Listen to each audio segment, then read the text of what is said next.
And I remember having like a bit of an off season. It was like I excelled in the sport, national champion, North American champion, went to junior worlds. It's almost like the red carpet was rolled out in front of me and it's like, just stay on track and you'll make the Olympics. But the world had a different plan for me because I went into the 2005 summer training season and I felt tingling in my left leg.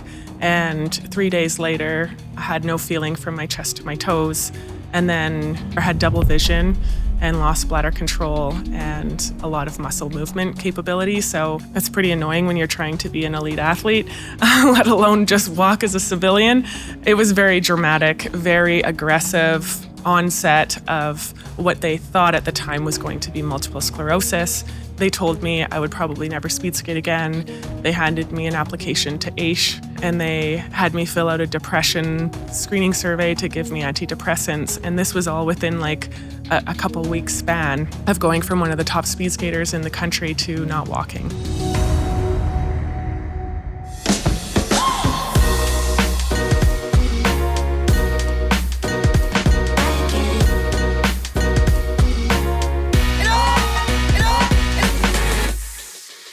Welcome to the Calgary Sessions. This is episode number 168. I'm your host, Jeff Humphreys. Before we get into it today, my only ask, if you like this one or any other ones, just like write a review on Spotify or Apple. That's it. That's all I'm asking for.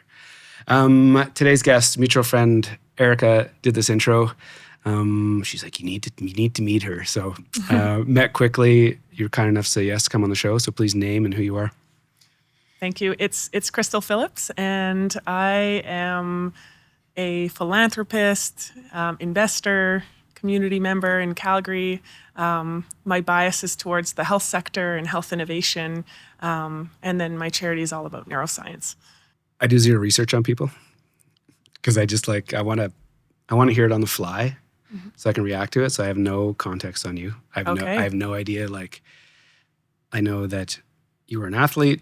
I know a bit about your business, but that's it. So I know nothing. Okay. So that no, it's like there's no Wikipedia. I haven't looked at anything. So all this is going to be this will be the first time I've heard all of this. So if you feel like I'm missing something, I'm like, why is he not asking that? Because I have no idea of what the background is. Okay, noted. So the gist of the show, I like the guests to go back as far as they want to go, where they grew up, how they grew up, parents, siblings, jobs, school, athletics.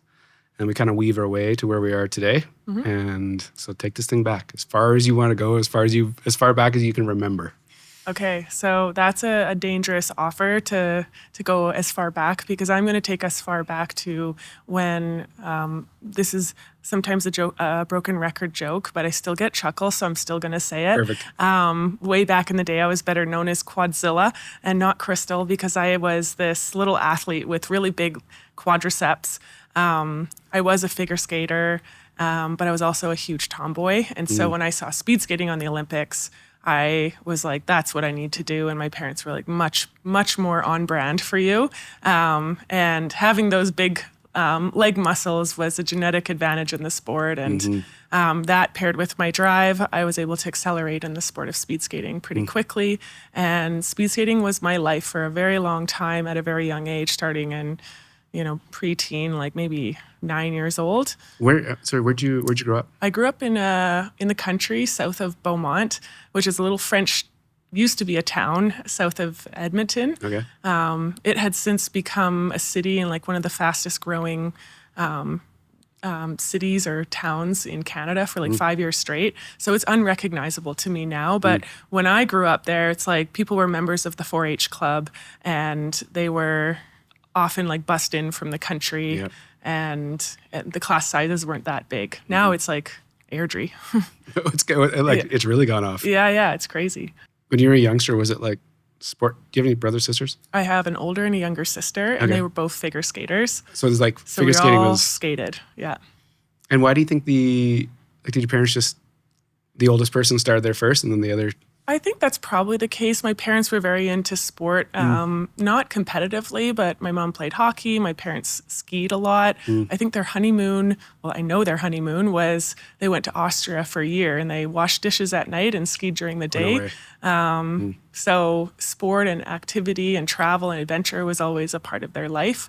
And that was I think a natural parenting style. the figure skating thing, like early days, were you into it? Like, do you remember being into it? Like, was it fun for you to go to the rink and do all the things? I remember.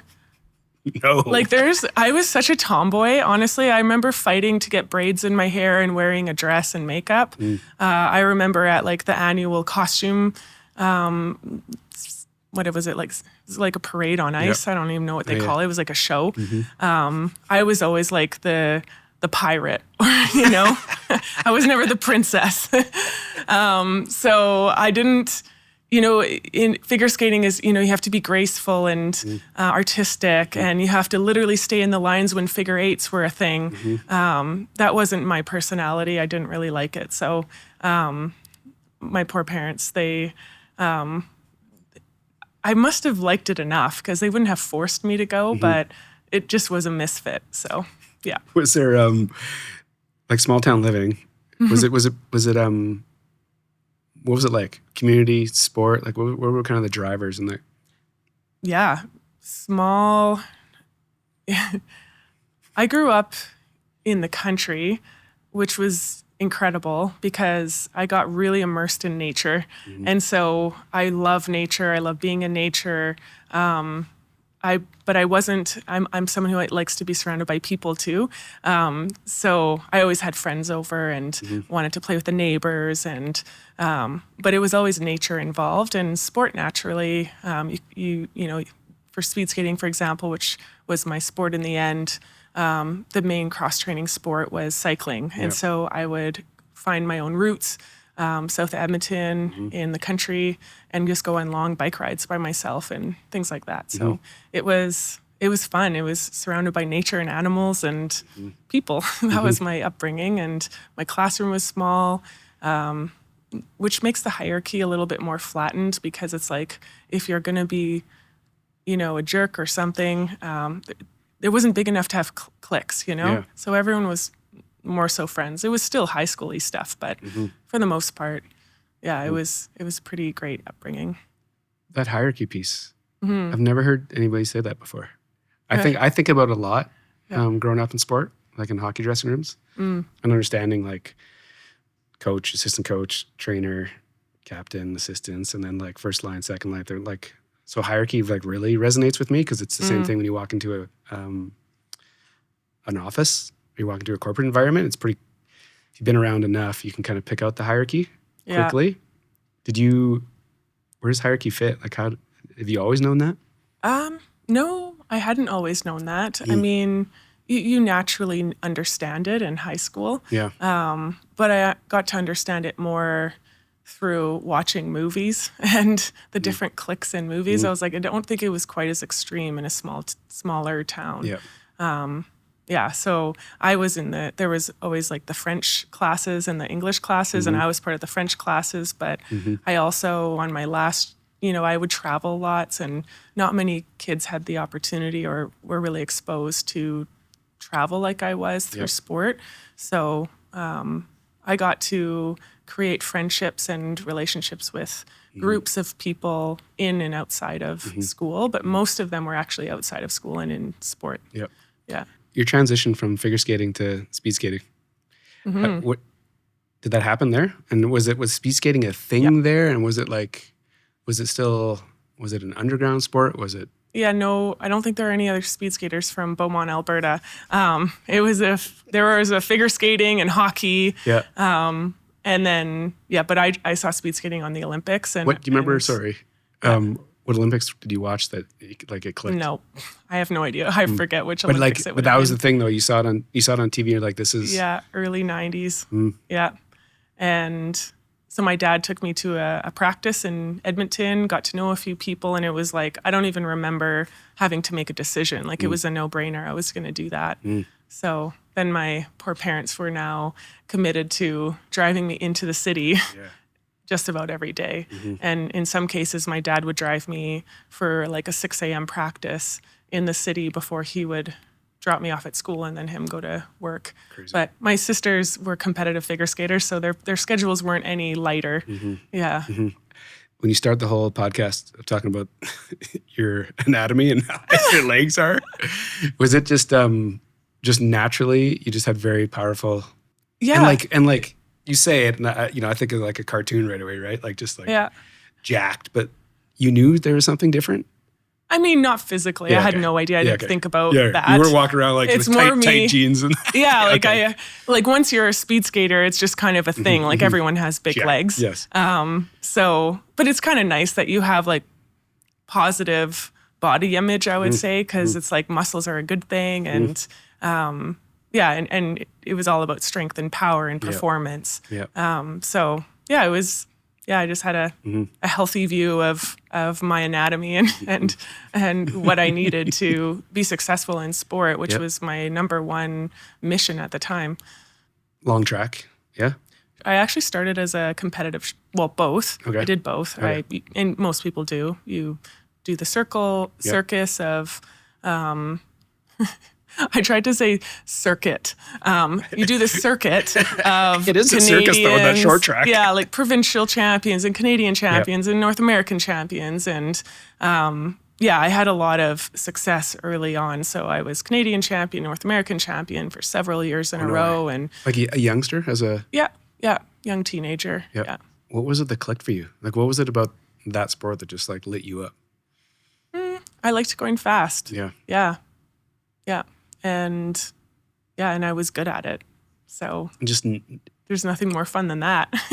do something you're good at and crush. Yeah. And do you think the figure skating background is interesting? Because a lot of hockey players, there's been a number of hockey players that had this early figure skating background to understand edge work and like blades. And obviously it helped you when you jumped on the ice. And I'm sure it did. My parents put me in all kinds of sports. They so desperately, I shouldn't say desperately, but they definitely wanted us to like skiing because that was their sport. But we just never picked that up. We weren't into it, probably because you had what we nicknamed Rabbit Hill as Rabbit Bump in Edmonton. So it wasn't much of a inspiring ski hill to learn skiing. But we were exposed to gymnastics and running and track. And I was a competitive softball player for a long time. So we were like for body awareness, body intuition, agility, both endurance and athletics. I was pretty well-rounded. Yeah. By the time it was like super focused in one sport. Do you get into conversations like with parents or youngsters about that idea? Just being like the... Sometimes I joke. I don't have kids of my own, but I often joke about if I did, how would you make an Olympian? I'd like to think that I'm not this like, I wouldn't be a helicopter parent psycho, but it's a fun mental exercise to imagine all that it takes to be an elite athlete or like an Olympic gold medalist, which, I've had a couple of athletes on just the idea of like specializing early and that conversation around it and how it's a lot of people don't like the idea. Oh, I think the game has changed now. I think there's more and more people are specializing early and like technology is a big play for when I was in sport, it was, you didn't think about that kind of stuff. And it was definitely not high tech. Which is, and do you think it's a change for the better or this is just the way it is? Technology is an interesting one because I work in the technology space. I love promoting high tech innovation. That is my world. That's very on brand for me. However, I wouldn't consider myself a tech adopter myself. And I do question and often consider if I use this wearable technology or I track my metrics in this way, do I lose my own intuition with how I'm feeling and measuring and understanding like my pace when I'm running, for example, or my heart rate or my health in general? It's comparing, it's like the Rocky movie. It's like, are you going to do like the highly technical one or are you just going to do like the grit and the mental stuff? I think regardless of whether you choose the high tech path or the low tech path, everybody knows that it comes down to mental resilience that moves a good athlete to a great standout, exceptional athlete. I love this. I love talking to athletes because it's just like the inner workings of how you operate. It's just fascinating because it's so transferable to. Thankfully, it is. Yeah. but like sometimes it's tough to figure that out, right? Sometimes you're like, I've had some conversations where these athletes are like, I'm retired. What am I going to do? What do I know? Like my resume looks like this, and I got no experiences, and which is can be a daunting position. Yeah, I'm like, talk to me. There's so much. Was the speed skating like everything? Like when you reflect back to like elementary, junior high, high school, was it just like Oh yeah, like all in? yeah, Everything. Yeah. And just like sacrificing whether it was Grades. parties or grads? grades. Grades. Oh, yeah. Like that, they both didn't go together? Not really. I mean, I was just like an average student always. But sport was always the priority. If it was like do more training or read, my answer is pretty obvious, and the results showed. Like I was just an average student. Nothing horrible, nothing great. Yeah. Did you know how all-encompassing it was at a young age? Like, did you, whether it's friends, like friends were like, on the weekends they did whatever and you're traveling to whatever training. Did you understand the commitment, or are you just doing it because you loved it and it was just natural? It was more that I did it because I loved it and it was natural, and it became my whole life. And when naturally people start to drink or do drugs, I was from a small town, so I was surrounded by a lot of that. Yeah. I'm sure city is no different, but in my case, it was definitely a lot of, I shouldn't even say exposure, because I just stayed away from all of it. And I loved that I had the excuse and almost like an ego around, I'm an athlete. Like I really branded myself as like Crystal's the athlete in school. And so I didn't feel tempted or left out even, because I had so many cool things that I had opportunities to do instead. Yeah. When you finished high school, where were you in your skating life? Like what did you accomplish? And did you have an idea of, was it university? Like did you have an idea of what after high school looked like? Yeah, it's like in skating, it's always like that crossroads. It's like, are you going to be a skater? Or is it now time to just change things up and go to university or focus on that? And for me, it was like, I don't even think I made a choice. It was very obvious that I was going to be a skater all the way through. And so my last year of high school, I moved to the city, Edmonton. I lived with my coach and their family so I could go to sports school. And I traveled, I think, 50% of the time in my high school, in my grade 12 year. I went to China and Hungary and all these things. And then, as soon as I graduated, I was living in Calgary to train where the National Training Center is, which is here. Yeah. There was no real choice. It just kind of, that was the thing. Yeah. You were good and you were winning, like you were accomplished, and there was I was gunning for the 2010 Olympics. I was definitely considered a hopeful for the Olympic team. I was one of the top junior skaters in the country, which, does well on the global scale as well, because Canada's really strong in speed skating, at least, it was definitely in that time too. So to me, it was, what do I have to do to make the Olympics? So Calgary was an obvious choice. And my dad and mom, they, made the calls and figured out, okay, where's like the billeting for skaters? And, like Jeremy Weatherspoon is this famous speed skater. And him and his dad owned a couple of houses, and they would just rent it to a bunch of skaters. So awesome. He was my next door neighbor, and I had a bunch of skaters, one from the States and from Canada, that all came in.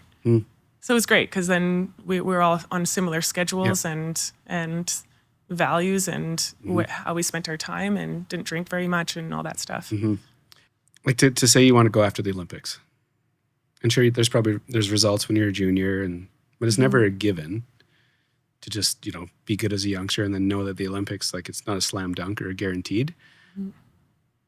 Did you just have like a drive to get there? Like, was it this like wild drive, or was it talent? Was it work ethic? Like, what was it what were the things that might have got you there if you look back? I'm sure it was a combination of all those things, but I didn't really think about it too much. Like I was so ruthlessly confident that of course I was going to go to the Olympics. And which is an interesting way to say it. Did you say that out loud to people? Like, were you rolling around being like, definitely not out loud. No. I learned at a very young age.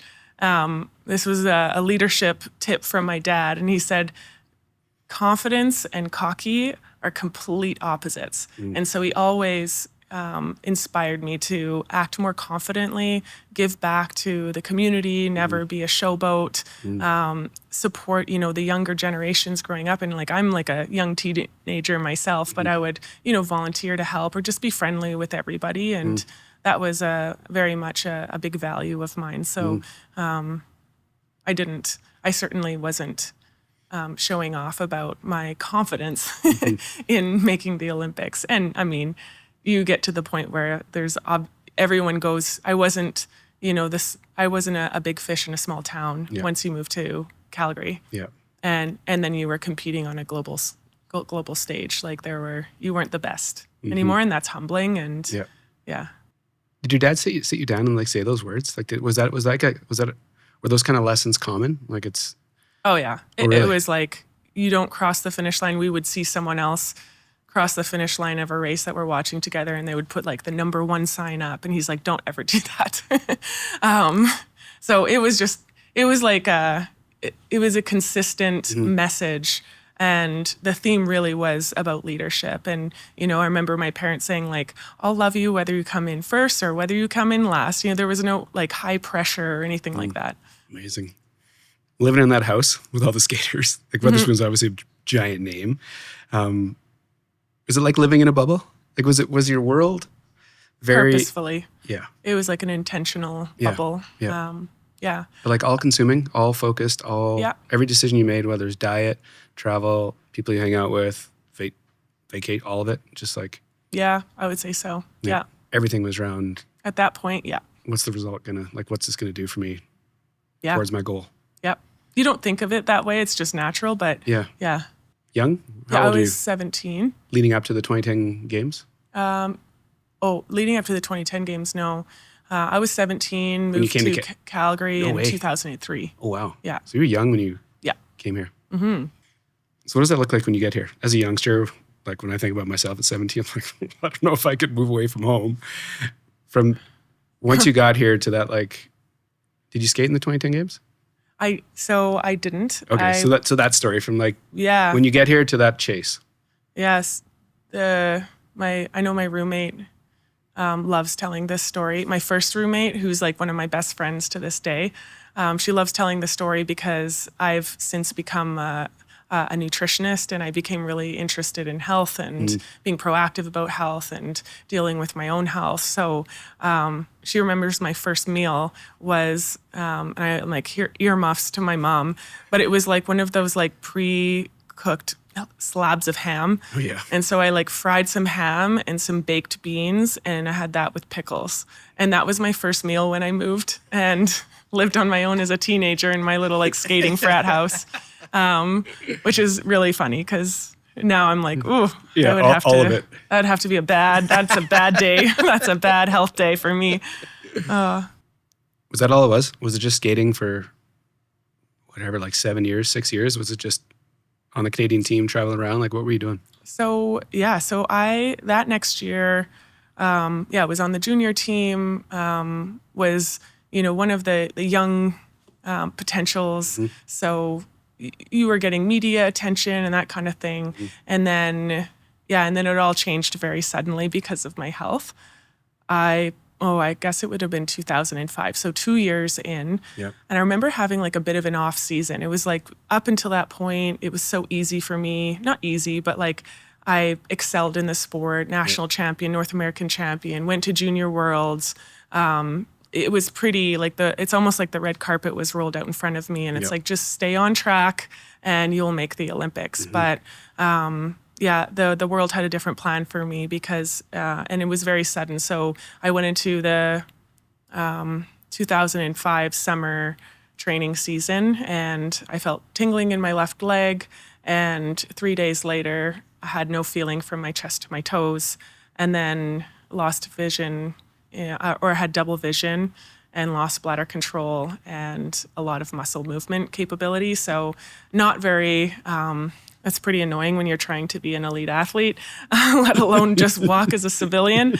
And so it was very dramatic, very aggressive. unusually young onset of what they thought at the time was going to be multiple sclerosis. But they didn't diagnose multiple sclerosis until you had 2 relapses back then. So they diagnosed me with what's called transverse myelitis. They told me I would probably never speed skate again. They handed me an application to AISH, and they had me fill out a depression screening survey to give me antidepressants. And this was all within like a couple weeks span of going from one of the top speed skaters in the country to not walking. So that was my introduction to the healthcare system proper. Thankfully, I was a teenager, and so I was quite naive because up until that point, everything kind of came easily for me. I had no major traumas or anything bad. So that was my reality, and I didn't expect anything bad to happen because I didn't know that it could happen to me. That was a really good tool to have because I was so naive when it came to being told I'd never speed skate again. I genuinely didn't believe them. I'm like, no, like that's literally all I know and all I do and all my friends and like we talked about earlier. So I will speed skate again. And so as soon as I was able to start feeling my legs again, I had access to top chiros, physios, sports psychologists, nutritionists. You have access to national team resources, and Calgary is one of like the epicenters for that kind of talent. So I was super blessed and lucky, and thankfully my dad said, all those leadership things, and it made me a good person. So people actually wanted to help me.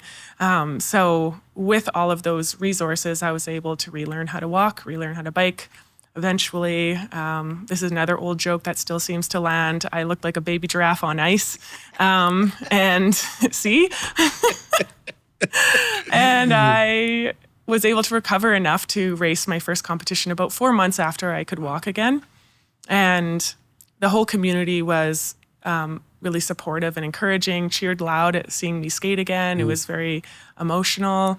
And then I remember going to sleep, and I cried myself to sleep that night because my times were now so bad compared to before I was sick. And I woke up the next morning and the entire left side of my body went numb. I looked like I had Bell's palsy on the left side of my face. I couldn't taste food on the left side of my mouth. My left arm and leg didn't work very well. And that's when it really hit me, like, okay, you are not this invincible teenager. Bad things can happen. You really do have multiple sclerosis. Like, it's time to start thinking about what's next of what you have to do. Not to not skate, but to skate. So I started taking a daily drug injection, which I took for 5 years, called Copaxone or glutamine acetate. That was recommended by my neurologist. It comes with annoying side effects, but not bad. Didn't interfere too much. Other than the fact that sometimes you would travel and you have to travel with needles and they have to be a certain temperature. And I remember going through Mexico City. There were some issues that I had to deal with. But other than that, it was pretty okay. But as an athlete, you know that it takes more than just one thing to reach optimal performance. So I had that same mentality with my health. I knew it was going to take more than just this daily drug injection that may or may not reduce the number and severity of the attacks by like 20%. I forget what the language was, but it was similar to that. So I'm like, okay, there's got to be other things. So that's when I dove into the world of nutrition, met Dr. Google, and started to do basically everything I could in both the conventional and unconventional worlds of healing.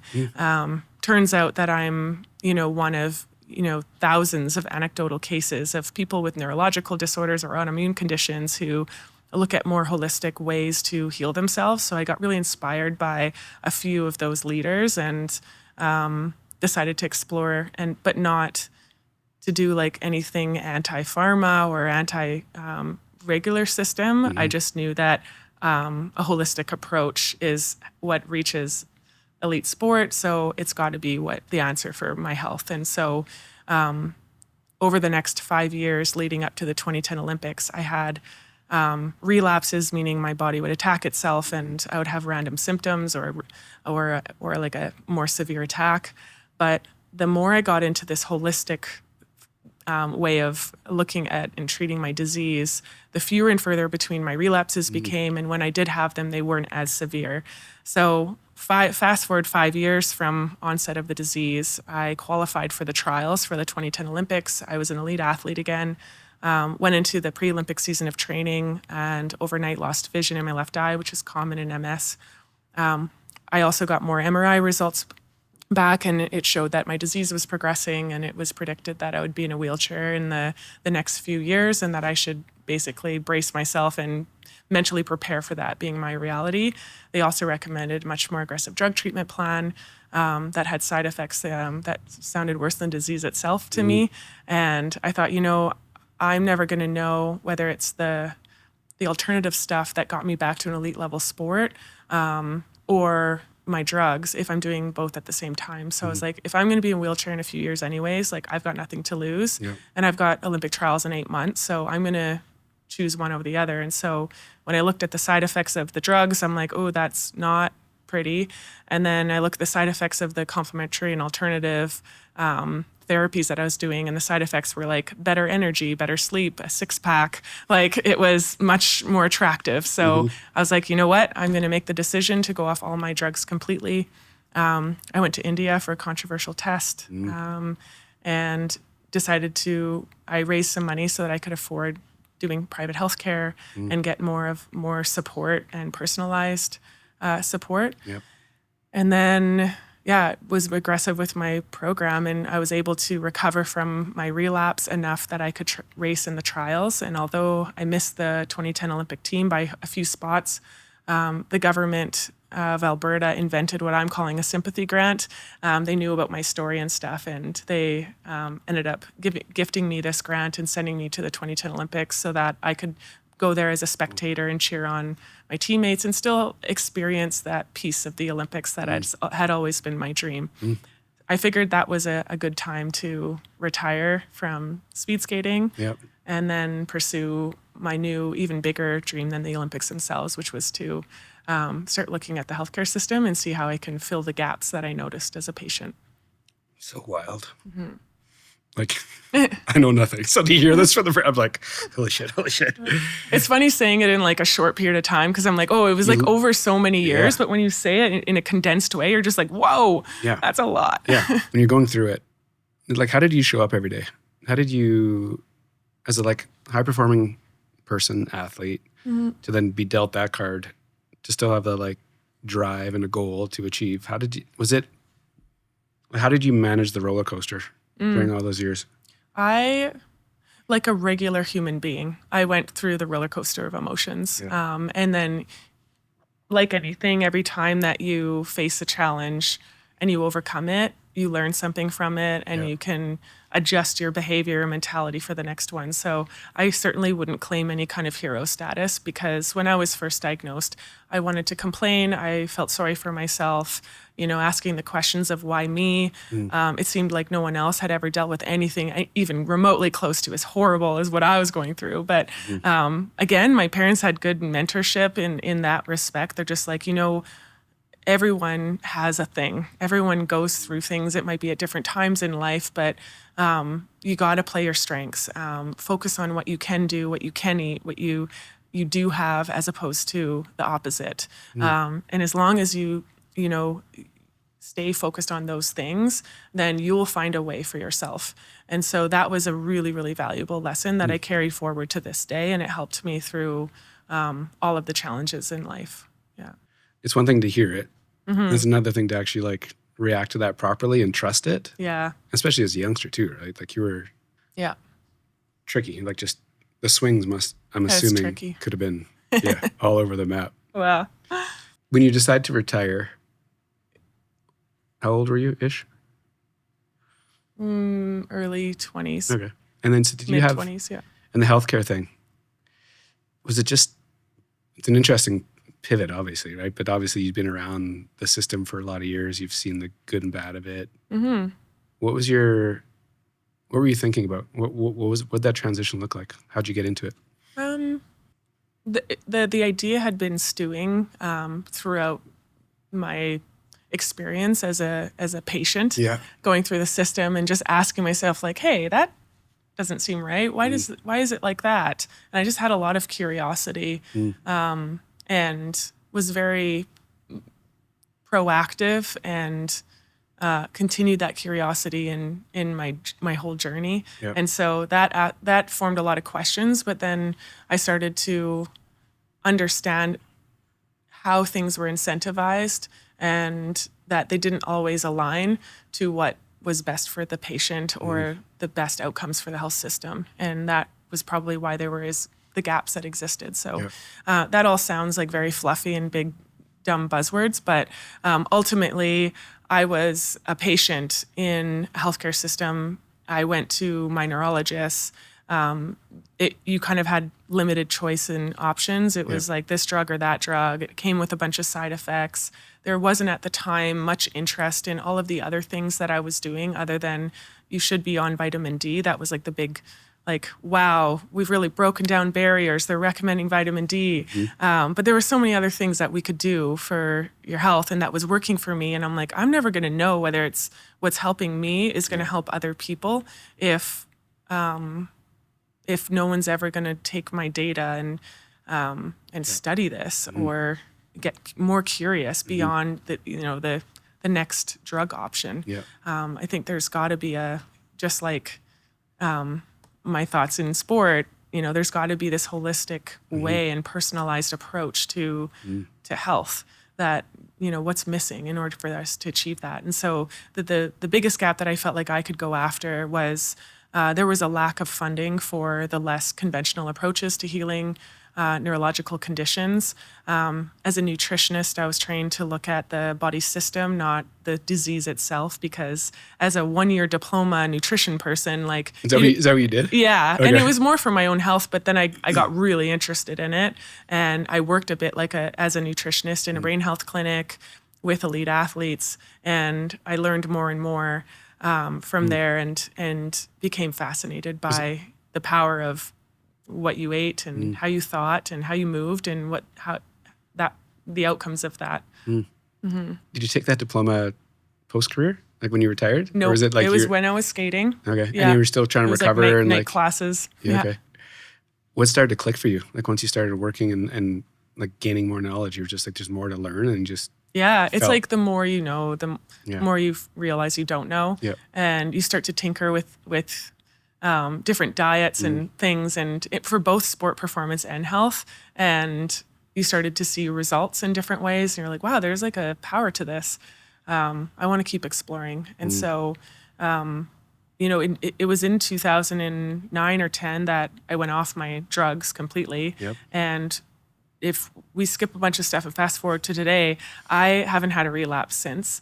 And that's not to claim that I know all the answers or that what I've been doing is what works. It means that I'm also one anecdotal case of thousands of people who've had similar successes from similar behaviors and methodologies. So we should be studying this. And I'm curious even more now about how I can continue on this journey for myself, but also other people can benefit from this. I was lucky enough to be resourced and health literate and supported. Not everyone has that chance. And I think with more research and funding for that research, our frontlines healthcare system can be armed and more confident to prescribe and understand all of the available options that are scientifically valid. Yeah, because if your data points are on the board, it's like another option, another path to go down versus just the drug A, drug B. Well, and thankfully, I now work in the world of health innovation, and the three areas that I've identified as like health of the future. Like if you're not looking here as an investor, for example, then you're going to be left behind. It's prevention. There's a big focus on prevention, which is smart given the tidal wave of like aging population that's going to hit the healthcare system, and it has already. It's so expensive, and we're already overburdened. So there's prevention. There's personalization, or the buzzword is precision medicine. So, what if there's someone else who is my age, similar to me in so many ways, also diagnosed with MS? They might not necessarily need the same protocol that I'm on, and like how can we adjust it according to what's best for us as individuals. Big data is going to be able to do that, among other opportunities in health innovation. And then, of course, the last one is looking at digital health and all of the devices and AI tools that are going to enhance not only our ability to recover or heal, but also prevent and optimize our brain function. You're just like, there's so much to uncover. Like there's just, when you retire, you got the nutrition thing in your back pocket, you're working on it. You have the big ideas around health. Did you have a plan, or was it just kind of just? Yeah, I did have a plan. I had raised a bunch of money for the MS bike tour. And I turns out was pretty good at it, at, gathering a bunch of people and motivating them to raise a lot of money for a great cause. And so Can you walk through that? And I think it's what's really interesting. I think when you say you're good at it, I'd love to just like dig into that a little bit of like what that actually looks like, to actually how you present yourself, what made you good, and what the outcome actually, when you raise a bunch of money, obviously you were good at something, but what was it? What were those little nuances that actually made you good at this? Yeah, back then, I actually think, honestly, it has to do a lot with like being a good person. And what I mean by that is when I was diagnosed with MS, it affected not just me, but like the community of speed skating. And when I was vulnerable to put out that I was going to raise a team for the MS Bike Tour, and I welcomed people to participate. I learned at a very early age how to ask for help. And when you get diagnosed with something like that, it's awkward. People don't know how to help. They don't even know what questions to ask. Like, I remember some people thought MS was contagious, and they wanted to know whether it was or not. And so it was such a weird thing for so many people that I'm like, here, like, let's do something positive and fun. We all like biking anyways. Like, let's do a team for the MS Bike Tour. And it naturally, organically grew to, I think, one of the largest teams in the MS Bike Tours in North America. And it was all speed skaters and friends and that community. And then people created their own ways of raising money, and we would throw events and parties, and that's when I really honed in on my skill of throwing good parties, which I was known for in the speed skating world. Okay. I'm just really happy that Facebook didn't quite exist at that point, because the Titan Bright and the Golf Pro Tennis Hoe, like those themes were maybe not the best for social media and future careers, but they sure gave me a reputation of knowing how to throw a good party, and people just knew that if I was going to build something, it wasn't going to be this like sad guilt. It was actually going to be something that was for them and fun and positive and well organized. You said two things that caught my interest. One was like being a good human and how that's how basic that is, but it gets overlooked a lot. Yeah. And the second piece is the community. Like those two together, create some pretty spectacular things. It's magical. Yeah. Not really talked about that often. I call it the space between. It's the stuff that often gets overlooked, but is sometimes the fastest way to build trust in real relationships and make real change. So that fundraising and that first one, did you do the race multiple years? Like, what did that? Yeah, I think we did it. It's like, I don't know how much I should say publicly. We did it for many years, but we then got kicked out. Too much partying? Yeah, a little bit. It was nothing crazy. Yeah. I was also, there's a few factors. Like, yeah, people got drunk, but it was like no different than like a fun wedding, there was nothing crazy that happened, but we were a handful. And if I was a volunteer, I'd be annoyed by us too. And we were young, but we were the top fundraising team, and we definitely brought an energy that was missed after we were gone. Yep. And the other thing is I was not controversial, but I was doing something controversial. I was going to India for controversial testing for MS at the time that the MS Society had a lot of pressure to support and didn't. I didn't speak negatively about the MS Society, but I did speak as a patient of how much I wished we had more curiosity and less risk aversion to new innovations in MS. And that's why I was willing to use my own money / money that I fundraised to go all the way to India to get this testing done so that I could be armed with even more information about my health. I do wonder if the MS Society had something to do with like not wanting me as a face of the society, and maybe that was also part of the reason why I was no longer in the tour. It wasn't a big deal because they had since asked me to rejoin, but within those 6 months, I had already built my dream of like, I'm going to run my own charity. We're going to fund research in neuroscience with a focus on high-tech innovation, non-pharmaceutical approaches. Again, not because it was anti-pharma, but because that was a missing funding opportunity for innovation in neuroscience. And so... how'd you come up with that idea? As a patient for many, many years, going through the system and trying to like pattern match the problems and the potential solutions. So I started the Branch Out Neurological Foundation. That was around the time that I retired from sport. And it was literally to branch out and fund an entire new field of study that focused on, high-tech innovation, non-pharmaceutical approaches. And it was looking at the whole nervous system as opposed to one disease itself. Because of my experience with the MS Bike Tour and success there, and also success in throwing parties, I ran a bike tour in Panorama, BC in 2010. And this year will be our 14th year there. And it has raised millions of dollars and was our starting point to fundraising, having a platform to speak to our vision and mission. And turns out we weren't the only ones who wanted to see these gaps filled. And so we were able to gather what I called unlike minds, experts from all different fields, to come and support in ways that were overwhelmingly positive and supportive and giving. So they were either giving with their time, their expertise, or their money. Wow. You can say it so like you're so well spoken around it right now. It's 14 years.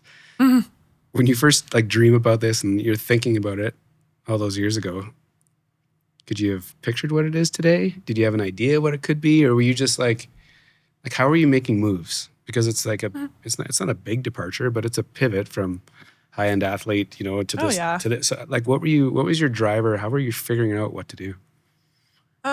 People around you, or was it trusting your gut? Like, was it just like something would show up? You're like, oh, that feels right. We'll go down that path. Yeah, I think it was all of the above. It was like the timing of retiring from sport, knowing that I had a skill to gather people and that people wanted to be a part of a positive movement for change, that MS affects a lot of people, and turns out there's a lot of overlap with MS and other neurological conditions. And then the more I learned about neuroscience from just like a patient perspective, I'm not a neuroscientist, or I didn't even graduate. I don't even have a university degree, but the more I learned about that, I realized that it is a big unknown still to this day. Like there's so much that we need to figure out. Yeah. And so before we start focusing on these individual diseases, like let's look at the whole system and how it relates to other systems. And I became just really passionate about that problem, I'd say. And to this day, it's evolved from neuroscience to healthcare system to now entrepreneurship, and how capital can be used as a tool to not only create value, but also make real change. When you're starting out, like when you're raising all this money early days, was there anything else? Was this like your full-time thing, or did you have other things on the go that were... I say it was my full-time volunteer job. Yeah, okay. For the first 4 years until I became executive director and fought to pay myself. And there was a lot of misconceptions of how to scale a charity. Yeah. Like you do need to spend a little bit of money. You do need to have some paid staff in order to actually do something with this. So that was like a big, interesting philosophical battle that I had to fight and inspire people to see a different path in order to actually reach impact at scale. Yeah. So yeah, so I did that, but to subsidize, I was a public speaker, I did leadership development, and I worked as a nutritionist. And that all gave me really complementary skill sets and viewpoints for building the charity, and then getting me into my industry now, which over the last 5 years has been in venture capital. But the leadership development work was cool because I got to work with like the Pittsburgh Penguins and the LA Kings, and just a couple of years ago went to work with the national Swiss hockey team. Really cool experience, and got to see Austria for the first time. So it's like everything is interesting, very different, but very, very aligned with my personal mission and around my passions in health and entrepreneurship and innovation and leadership. The leadership piece, you rattle off all these big names. Obviously, there's some strength behind that. What is it they're looking for? Why do they want you involved?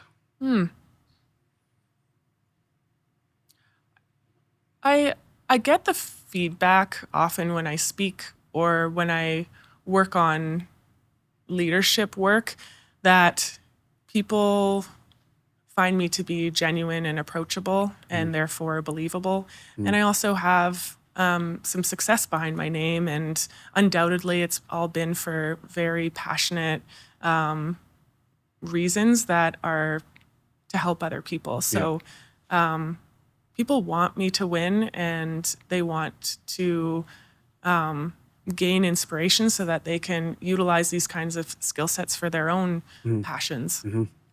Have you spent a lot of time like deconstructing that? Like the why you have that, or the why? No, I'm doing it in real time as you're saying. Amazing. I haven't deconstructed that. It's like gut intuition, trusting it, like versus writing it down and like having the blueprint.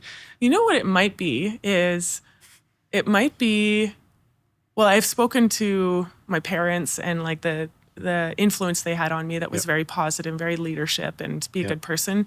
The other big influence was working with my sports psychologist, and I remember he always talked about values, like personal values, and using them as kind of guidelines to make hard choices in life. And so the words might have changed slightly, but I was always very sure of what my personal values are. And I've always taken it very seriously to use those values as drivers for my life to this day. So I've got 5 values that I live and breathe by, and they've done me well so far. So I'm like, you know what? I'm just going to keep them. I like them. They make me feel good, and they work. Yeah, they seem to work. Those 5, have they been with you for a lot of years? Like, have you been able to like when you were skating to post career all the way through? Yeah, they've been with you. Yeah, which is really interesting to actually have that. As when I say like deconstructed, like you have this foundation. Yeah, these values of this foundation, which is interesting. Yeah, like everyone knows that when you build a company or you have a company or you lead a company, like values are really important. Yeah. Not often do we look at ourselves and our human as a company. And maybe it's a similar concept. I'm kind of like thinking out loud right now, but these values are different than any organizational values that I've had. But it certainly helps and dovetails nicely into all the organizations I've helped create and been a part of. Those 4 years as you're kind of building the charity, you can like pull a salary out of it. To do all of it at the same time, was that, I don't want to say easy, was it work and you were up for it? It was part of the process and you were fine with it? Like, what did I remember one of the founders I was speaking to, they call it work-life integration, and I believe in that wholeheartedly. It's a privilege to work on something you're extremely passionate about. And the blend of life and fun and work is all blurred. Yeah. So you don't count hours and you have no idea whether you're working or playing. That's pretty cool. Yeah. Yeah. Not many people feel that. Yeah, it's an honor, and I have to remind myself of that on the hard days when I'm like, why did I choose this path? It's so hard. Yeah. So when you take that role at the charity, you get paid now. 10 years ago. ish? Yeah, when I started getting paid. Yeah. Yeah, that would have been 2014-ish. Yeah. So that journey, where does that journey start? Where does it start going? Now that you're like, you can give it everything you have. What starts to happen when you can kind of allocate that kind of time and energy? I'm sure you can guess. It lit up. Like selective seeing and hearing. It's the only thing you think about. Every time you see, a new brand that pops up, you think about how you could incorporate that into your brand and whatever. And I don't work for the charity anymore, and haven't for 5 years, but I do chair the board of the Branch Out Foundation, and it's fun watching a new, incredible young leader take the reins and lead this charity. And she just makes me look good now. It's awesome.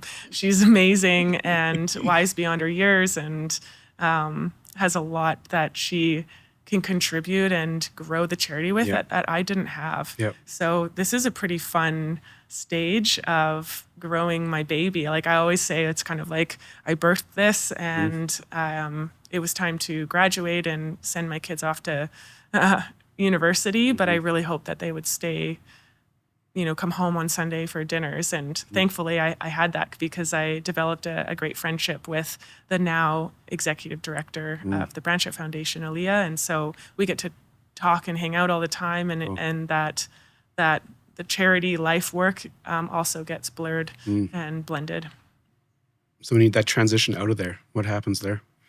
What was the reason you kind of knew that you were kind of at a spot where it's probably, whether it's time, energy, skill set, vision, whatever the thing was, that transition piece?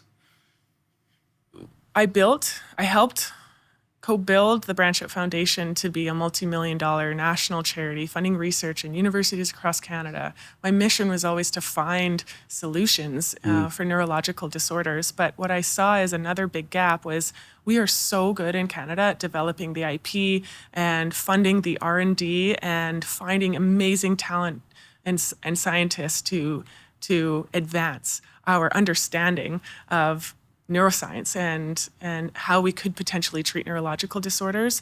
The gap that I realized is we are incentivized in the academic system to publish papers and climb the academic hierarchy. Here's that hierarchy idea again. And you're not necessarily incentivized or supported or have the right skill set to then move the needle and use all of that R&D and commercialize it or change policy or whatever needs to happen to make impact that would affect either patients, care partners, or practitioners themselves. Yeah. So I remember thinking, okay, I have sort of reached my maybe my end with how creative I can. All my creativity that I could put into the Branch Out Foundation. It was like that 7-year itch, right?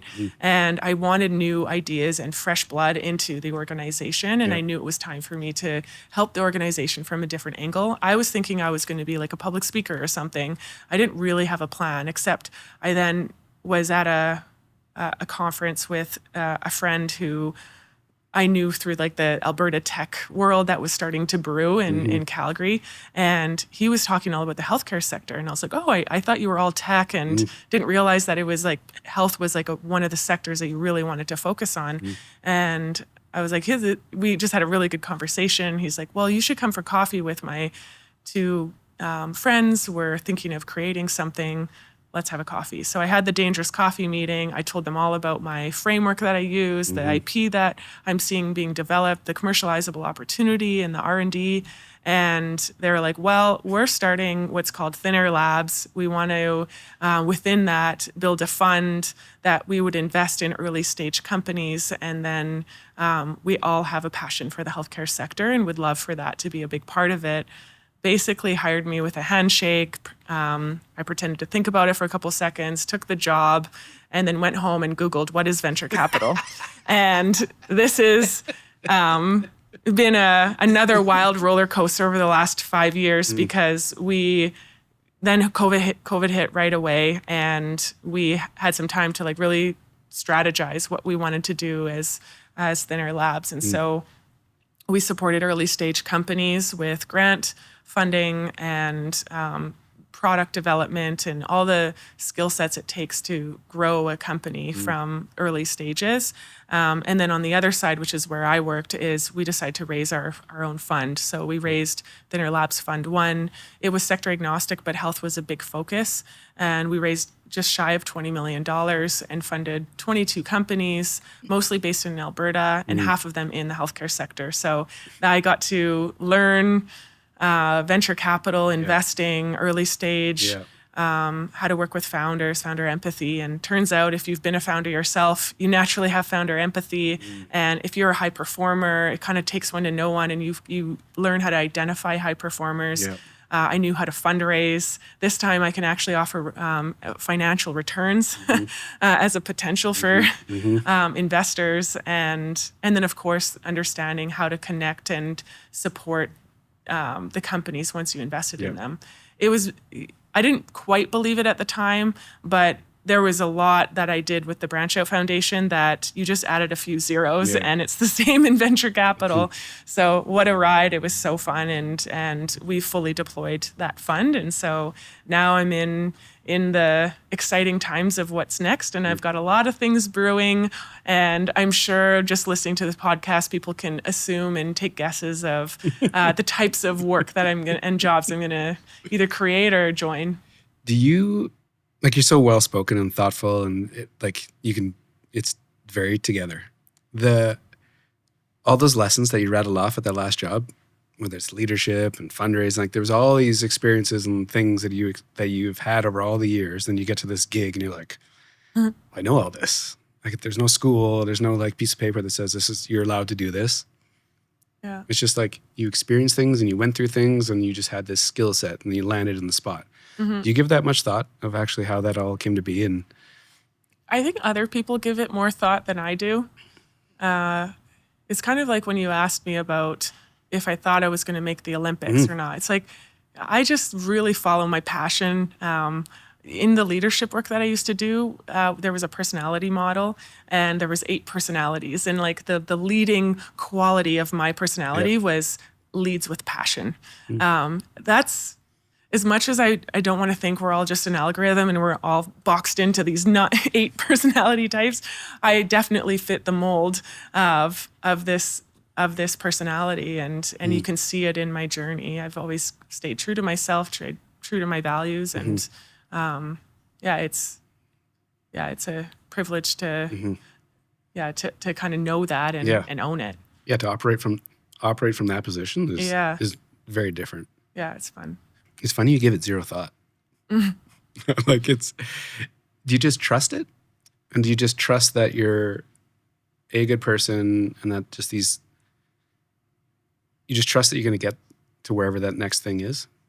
And is it a roller coaster, or is it just like this bliss of? No, it's definitely not all bliss, but it's kind of what you want to identify in a entrepreneur or founder of a company. It's like, are you unapologetically optimistic? Do you unapologetically believe in yourself despite other people not believing in you or your ideas? It's a healthy balance with my ego. I know when to park it and when to play it. And I think that serves me well to go after the higher risk opportunities, and thankfully I've had some high rewards from that, but it also comes with a lot of like fear and failure and all those things along the way. That's why this little show is kind of interesting, right? Because some people, they only see the highlights, right? Yeah. They only see the person at the top or whatever, the top of where they are right now. But like to actually hear the stories of sometimes, it didn't really work that great. Like those are always, it's always interesting. It's fascinating to hear it, just so, because when I say do you operate in bliss? It's like, no, I don't. I don't operate that way. But it's like, the passion piece just kind of lets you get to where you got to go. Yeah, and like, I certainly, I'm very much like a golden retriever. So I think to certain people, all relative, I do operate in bliss quite a bit, but it's I think more intentional. Like, I intentionally put my rose-colored glasses on, knowing that there are risks doing that, and it's also a strength. So you have to do it, and you have to be intentional about it. And you don't always want to. It doesn't come naturally. And our brains are literally wired to focus on the negative. So it's like a daily, hourly practice. Yeah, the fear piece. Yeah. And it doesn't always work. Like sometimes I'm a big scaredy cat and I cry and I'm terrified and I take the easy path. And, we're all human. How do you manage that piece? Like I'll give you context on me. If I'm in a down, because I don't operate in bliss, but I operate a very like gut intuition, organic, just kind of not whimsical, but not calculated. And so some days I don't have it. And so the days that I don't have it, it's either I haven't been active, so my fitness has been down, so I don't have that, or I just like take the loss for the day and shut everything down and just like what you said. Yeah. And I think it's like eventually learning to not judge yourself for it. Like there's life presents you with some pretty tough times and it's okay. And to not be like perfectly blissful all the time and just accepting that. Like I've been humbled many times. Yeah. How does fitness work into your life right now? Every day. Yeah. And again, I'm a golden retriever. Like if you don't take me for a run, I will misbehave. And I have that urge every day. So I'm blessed with that natural like desire to want to exercise every day or every other day. And like get after it, exercise? Yeah. Like to go crush it Yeah. Yeah. Like I know my limits. I listen to my body. Like if I'm injured or overdid it, then I can go for just a rest day and walk my dog instead. So it's nothing too extreme, but I mean, I'm an athlete and a golden retriever. So I like to run hard. And is it just part of your daily practice? And do you connect it to you being able to perform in the corporate world? Like a million percent. You connect those dots? 1,000,000%. Yeah. Yeah. And I mean, it's obvious when you meet high performers in any discipline, they often have some kind of fitness routine or healthy habits. Isn't it interesting how you say it's obvious?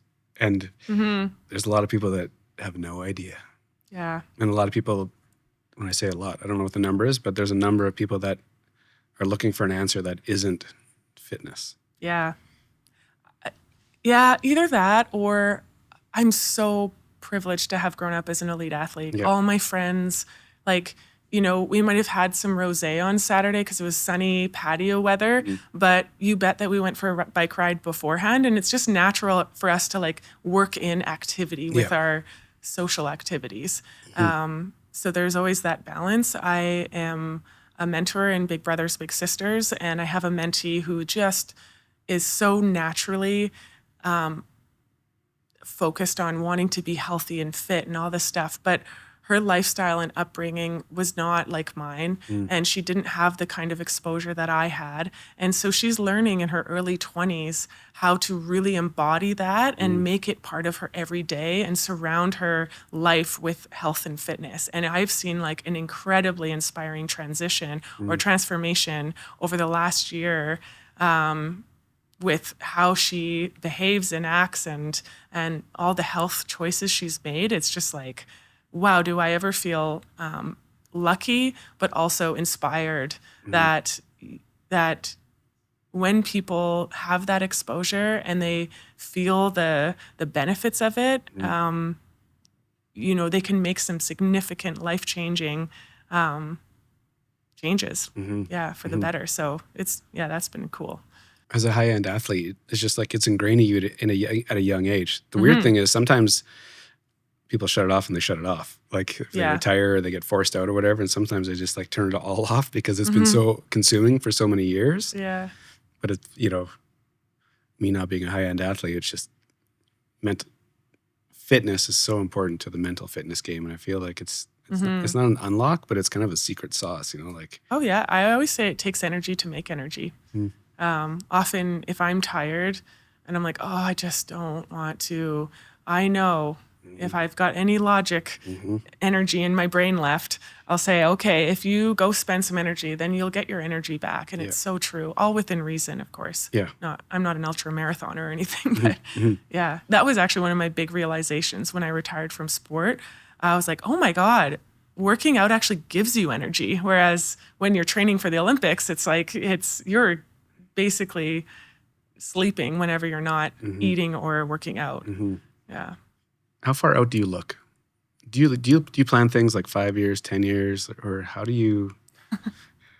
Well, we're at such an interesting point because I'm transitioning my career again, and I'm looking. Yeah, I'm going through the exercise and having the conversations, and I am looking 5 to 10 years out. And have you always done that? When you think back of your I have no idea. I don't think so. Like when you think about I don't think so. skating, Yeah. the charity. I think it was more goal. Yeah, like And numbers or like not achievements. Yeah. Not a big numbers person. Do you find with your like all the characters you come across, whether it's in the VC stuff or the charity stuff, and the leaders you've been around, do you learn a lot from them? Like when you're engaging with them and talking to them, and either how they're talking or how they're thinking, do you pick up on those nuances? Yeah. And is it like a check and a balance for how you operate, or does it give you confidence? You're like, no, this is how I operate. It makes a lot of sense based on. I think it's so cool to have a lot of mentors and a fascination with people. In some ways, I live in a bubble. I work with high achieving, successful people on average, which was part of my motivation to be a volunteer for Big Brothers Big Sisters, because I was like, I want to see people who come from different backgrounds and have that kind of exposure and like reality check. But overall, I work with like some of the most fascinating, smartest, talented, most successful people, and so you start to pick up on the common denominators pretty quickly, and naturally you're inspired to take on all of those things and be able to apply it to yourself and see what you can do if you were to adopt those same traits. Yeah. It's like getting your MBA in life, Yeah. It's the same thing, to be totally transparent. This experience, when I get to sit across from people like you, it's just like it's like a straight download into my head of all these high performers, interesting people and how they operate. Yeah. And I mean, you have a curious mind, and as long as you have that, it's like a lot of people meet a lot of interesting people, but maybe their ego gets in the way, or they're just not curious, and they don't get the same impact. Yeah, it's always fascinating. It's just, and for me, it's almost like a reassurance of how I'm operating and what I think actually makes sense. When it's like, when you're talking about like community and be a good person, like all these basic values that sometimes get overlooked, right? Sometimes because, I don't think these conversations are had that often. Yeah. It reminds me of speed skating because we call it basic position, and basic position is like generally like you're tucked in this like 90 degree, your legs are 90-degree angle, and you until from your first day to your last day, you are told by your coach, basic position, like bend your knees. It's crazy how we often just have this tendency to get out of basic position, and I think that's similar in life. I don't know what kind of analogy I'm drawing there, but it just reminded me. It made sense to me because when I grew up playing hockey, it was like the eagle position. Okay. It's like this. I don't know. I know they don't talk about it now, but it's the same thing. Like athletic position, everything kind of bent, and like you're ready. Yeah, exactly. You're ready. Thanks for doing this. Thank you for having me. This is a really fun conversation. Yeah, and it's really cool, and that's why I kind of started this off saying I know nothing about you, because it kind of gives people.